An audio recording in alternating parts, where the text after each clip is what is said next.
Hello, আমি আর্য আরিয়াস্টাস থেকে। এখন আছি সিঙ্গুরে স্যারের বাড়িতে। স্যারের বাড়িতে আজকে ঢালাইয়ের কাজ চলছে।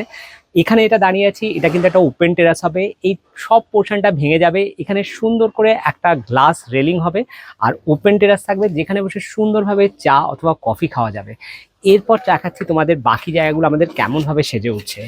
এখান থেকে চলে আসছে কিচেন। কিচেনের স্ল্যাবটা একটু দেখাতে চাইবো। কিচেনে একটা ডাউন স্ল্যাব, একটা আপ স্ল্যাব করা হয়েছে। তোমাদের মনে কোশ্চেন হবে কেন এরকম করা হয়েছে, কেন বলো তো? ওয়াশিং মেশিনটা তলায় আমি সেট করে দেবো, চাইলে ডিশ ওয়াশারও এর ভেতরে সেট হয়ে যাবে। ওপরে স্ল্যাবটা উঁচু থাকলে সুবিধা হবে, এখানে যে কোনো জিনিস কাটিং করতে, ভেজিটেবল কাটিংস করতে এটা কিন্তু খুব সুবিধা হবে।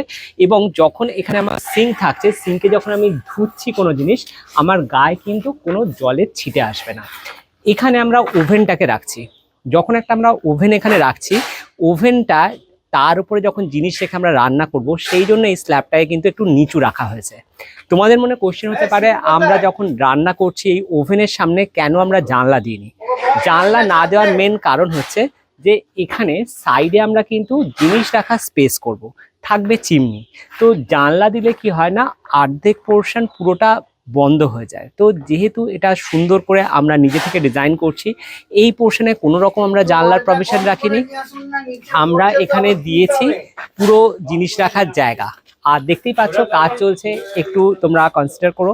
এখানে সুন্দরভাবে জানলা আছে আর আমাদের সমস্ত স্টাফেরা কিন্তু সকাল থেকে লেগে গেছে কাজে। আর দেখতেই পাচ্ছ আজকে প্রচুর গরম, তার মধ্যে কিন্তু আমাদের কাজ চলছে। এখানটা ডাইনিং এরিয়া হবে, উপরে সবাই যাচ্ছে ঢালাইয়ের জন্য।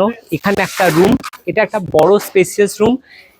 জানলার বাইরে থেকে আমাদের লাইটের পয়েন্টস থাকবে, শ্যাডো লাইটস থাকবে, যাতে বাইরে থেকে দেখে বাড়িটার লুকটা একদম অন্যরকম রাখে। আর তোমরা যারা আমার ভিডিও দেখো, তোমরা জানো আমি বড় জানলা কতখানি ভালোবাসি। সেই জন্য স্যারের বাড়িতে কিন্তু মন খুলে জানলাগুলো বড় বড় রেখেছি, যাতে খুব ভালো হাওয়া আসে, আলো আসে। চলে আসছি সিটিং এরিয়াতে।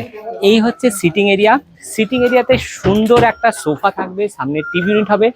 ওয়াশরুমটা কিন্তু ওয়াশরুম বলে মনেই হবে না, ছোট একটা বেসিন পয়েন্ট তো থাকবেই। আর দেখো এই হচ্ছে ফ্রন্ট ভিউটা, যেখানে ঢালাইয়ের জন্য সবাই রেডি হচ্ছে। আর সামনে একটা ছোট্ট ব্যালকনি বার করা হয়েছে, যেখানে বসে কিন্তু আরাম করে চা অথবা কফি খাওয়া যাবে। সামনে থেকে ভিউটা কিন্তু একদম অন্যরকম আসবে। তোমাদের আইডিয়াটা কেমন লাগলো অবশ্যই জানিও। আর তোমরা কারা কারা ভিডিওটা দেখছো সিঙ্গুর থেকে, সেটাও কমেন্টে জানিও। আর আমাদের কাজ তোমাদের যদি ভালো লাগে, অবশ্যই আরিয়াস্টাসের স্ক্রিনে যাওয়া নাম্বারে তোমরা যোগাযোগ করো। এত গরম, আজকে যাই, টাটা।